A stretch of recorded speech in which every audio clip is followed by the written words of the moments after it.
नमस्ते प्यारे विद्यार्थियों। आइए आज हम देखते हैं पर्यावरण का पाठ है 24। इसमें दिया है कि दूर देश की बात। इसके पहले वाले जो पाठ हैं वो हमने पिछली वीडियो के माध्यम से समझे हैं।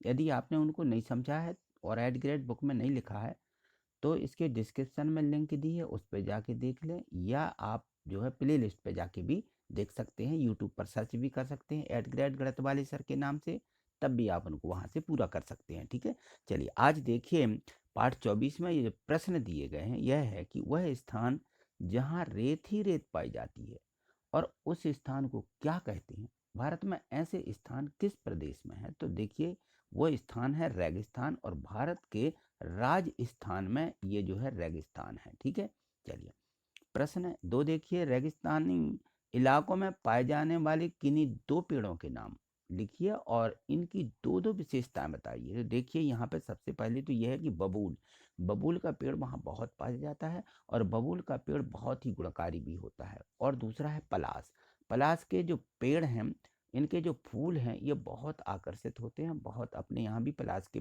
पेड़ हैं, बबूल के पेड़ हैं, दोनों को जानते होंगे, लेकिन ये जो है सबसे ज़्यादा मात्रा में राजस्थान में पाए जाते हैं। ठीक है, चलिए प्रश्न तीसरा देखिए इसका। यहाँ देखिए प्रश्न तीसरा दिया है कि आपके द्वारा दी गई या की गई किसी भी यात्रा का अनुभव को अपने 5-6 वाक्यों में लिखिए। तो जब देखिए जब हमारा पूरा परिवार आगरा का ताजमहल घूमने गया था तो यह यात्रा में हमें बहुत मज़ा आया था, और हमने हमारी यात्रा किससे की थी? ट्रेन से की थी। ठीक है, इस प्रकार से लिखना है। प्रश्न 4 देखिए, लिखा है कि नीचे दिए गए चित्र को ध्यानपूर्वक देखिए और बताइए कि ये दिया गया चित्र किस पेड़ का है। तो ये जो चित्र दिख रहा है ये नारियल के पेड़ का है, क्योंकि इसमें देखिए ये जो है यहाँ पे नारियल लगे हुए हैं। ठीक है ना, दिखाया गया चित्र में पेड़ नारियल का है। ठीक, इतना लिख दीजिए।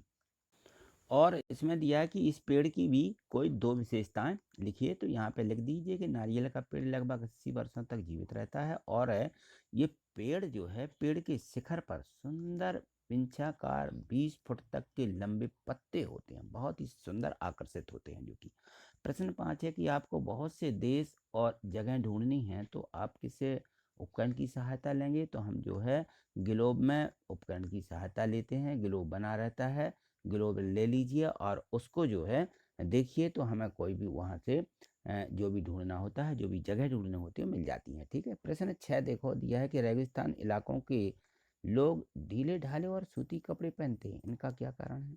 ये है कि गर्मी की वजह से रेगिस्तान इलाकों के लोग जो है ढीले ढाले और सूती कपड़े पहनते हैं, क्योंकि वहाँ गर्मी होती ही रहती है। ठीक है, यहाँ देखिए प्रश्न 7 दिया गया है, इसमें है कि यदि मान लीजिए आपके गांव या शहर के बारे में निम्न बिंदु दिए गए हैं तो इनकी जानकारी को यहाँ पे दीजिए। तो इसमें देखिए जलवायु यानी होता है मौसम, है ना, शुष्क महाद्वीपीय है और ये मध्य प्रदेश में ये जलवायु पाई जाती है।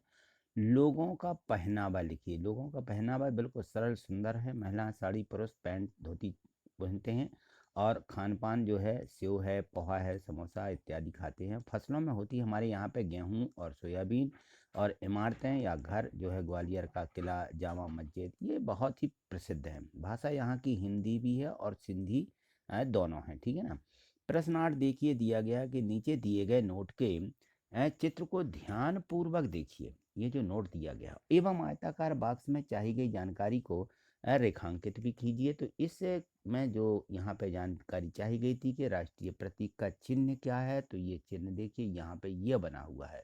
ठीक है ना, ये जो है 3 शेर रहते हैं, सामने देखते हैं, एक पीछे रहता है ना, तो ये है राष्ट्रीय चिन्ह। इसके बाद है बैंक का नाम क्या है इस नोट में? इस नोट में बैंक का नाम है भारतीय स्टेट या रिजर्व बैंक। ठीक है, नोट का क्रमांक तो देखें, नोट का क्रमांक यहाँ भी लिखा हुआ है और यहाँ भी लिखा हुआ है। ठीक है, इसी प्रकार से नोट का मूल्य भी देखिए यहाँ लिखा है, और चाहे तो आप ये दे सकते हैं, यहाँ पे भी 500 लिखा रहता है। ठीक, गवर्नर के जो हस्ताक्षर होते हैं वो देखिए ये जो यहाँ पे रहते हैं ये मिले जुले रहते हैं, या इस प्रकार से अलग अलग भाषा में उसके गवर्नर के हस्ताक्षर यहाँ पे दिए गए हैं। ठीक है, और इसमें बस जो ये पूछी गई जानकारी थी ये अपन को क्या करना थी, रेखांकित करना थी कि कहाँ कहाँ पर ये जानकारी उपस्थित रहती है इस नोट में। ठीक है, चलिए आगे देखिए। प्रश्न 9 दिया गया है कि आपको दूर देश की यात्रा करना है, तब आप कार, रेल, हवाई जहाज या जहाज में से कौन सा साधन आपको शीघ्र पहुंचाने में मदद करता है? तो अपने लोग जानते हैं कि ये जो है हवाई जहाज या जहाज से जो है हम जाते हैं तो शीघ्र ही पहुंच जाते हैं। तो हमें दूर देश की यात्रा करना है तो हम हवाई जहाज से ही हमें शीघ्र पहुंचाने में क्या करता है, ये मदद करता है। ठीक है, अब यहाँ देखिए नीचे जो दिया गया है कि दिए गए नोटों को ध्यानपूर्वक देखिए और इनमें जो दी गई जानकारी है।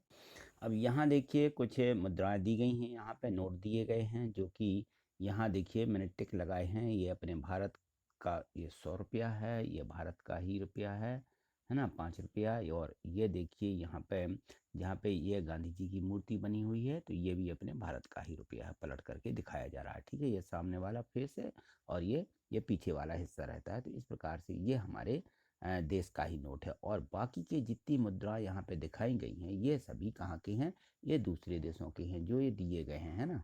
ये सभी, इनको चाहें तो आप रेखांकित कर लें या इन पर गोला भी बना सकते हैं कि ये हमारे यहाँ की मुद्रा नहीं है, ये दूसरे देशों की हैं। और अलग अलग देशों की मुद्रा है तो अलग अलग देशों के यहाँ पे क्या है, नाम हमें इन पे लिखना है कि कौन देश की कौन सी मुद्रा है। ठीक है ना, तो ये यहाँ पे अलग अलग दिए गए हैं।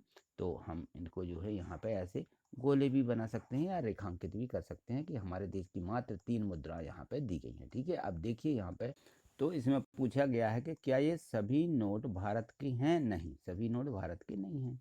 ठीक है ना, जो नोट भारत के नहीं हैं उन पर गोला लगाते हुए बताइए कि नोट किन देशों के हैं। तो उन पर हमें गोला लगा देना, या सही का हमने टिक भी लगा दिया है भारत के नोटों में। ठीक है ना, तो इंग्लैंड, अमेरिका, ओमान और चीन के जो ये नोट दिए गए थे इनके यहाँ पे हमें नाम लिख देना है। ठीक है, ठीक, आज इतना ही। मिलते हैं अगले वीडियो के माध्यम से। आगे देखने के लिए चैनल को सब्सक्राइब करके ही रखें। और जो है देखिए ये जो पर्यावरण है, पर्यावरण के सभी पार्ट आपको कंप्लीट कर लेना है। ठीक है, थैंक यू, धन्यवाद।